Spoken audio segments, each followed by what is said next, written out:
Martial World Teyvat Chapter 50, Fantasy Fiction by Azazyel. I had calmed down about the whole Arlecchino incident honestly. I enjoyed the cold actually, and if I was Sneznahya then I imagine I would have a Harbinger watching my every move. And I would be safest with such a Harbinger watching me. If Super Russia wants me to give me an industrial evolution, then I am going to profit off of it anyway. I mused as I knew that my technology was not only so far beyond these meathead cultivators that it wasn't even funny. But there was also the fact that parts of it ran off the satisfactory game logic I passively emitted that came as part of my reincarnation. So it's not like even if they perfectly copied it completely, they for one would have absolutely zero fucking clue had computers even the simplest ones worked. But that game logic bit would force them to rely on me in case something happened to the factory. And now with my home's sanctity tainted with apparently abyssal energy from Arlecchino tearing space and time a new asshole with her teleport. I was sitting within a nice park, drinking a mug of tea I bought from one of the nearby stands while listening to a rather talented musician playing some music on their guillotine. Though as I was just relaxing and listening to the music my lips twitched as a blonde. Very much not at all Liu, a young woman took a set in front of me on the bench that was across from me with the park chess set separating us. "Hello, would you mind playing some chess with me?"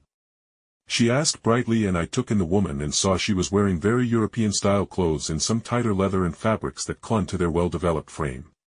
Which was a clear sign of being Mondstadt style.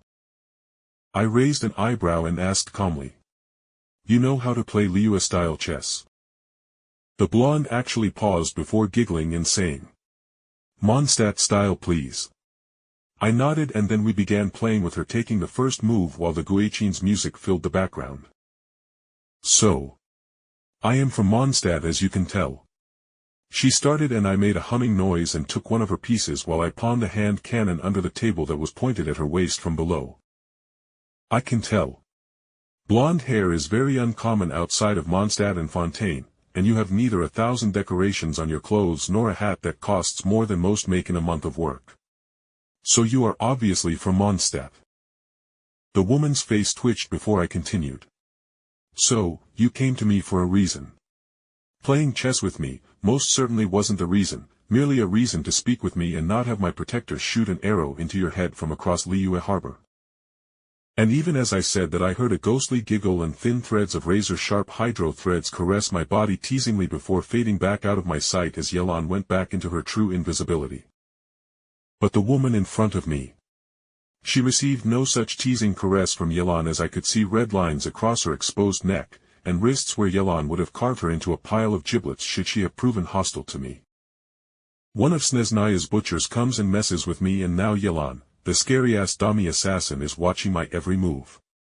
Oh, joy! I thought with amusement as I took a sip of my tea. And with a clinking noise.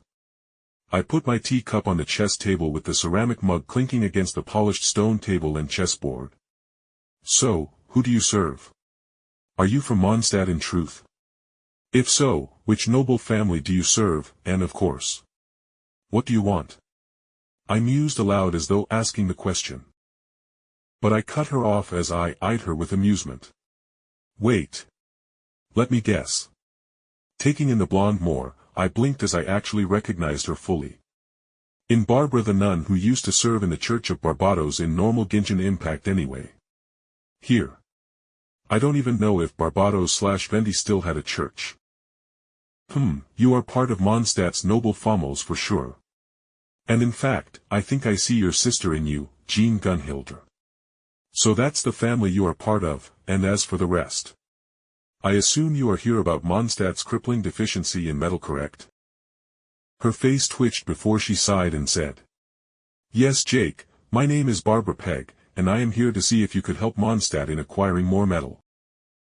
I prefer to use my father's name of Pegg though if you don't mind." She added quickly, making me raise an eyebrow before I shifted and spoke with honest curiosity. "Barbara, I have a question. Why is it that Mondstadt has such a constant metal shortage? It's not like Mondstadt is lacking in metal naturally or doesn't have deposits." Her face darkened before she slumped and said tiredly. "It's something we keep from the civilians.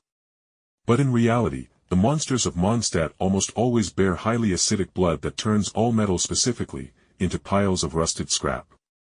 Their blood even quickly dissolves and taints the air, and even if you don't kill them with a metal weapon, the tainted air will seemingly curse the weapon to become a rusted hunk of junk.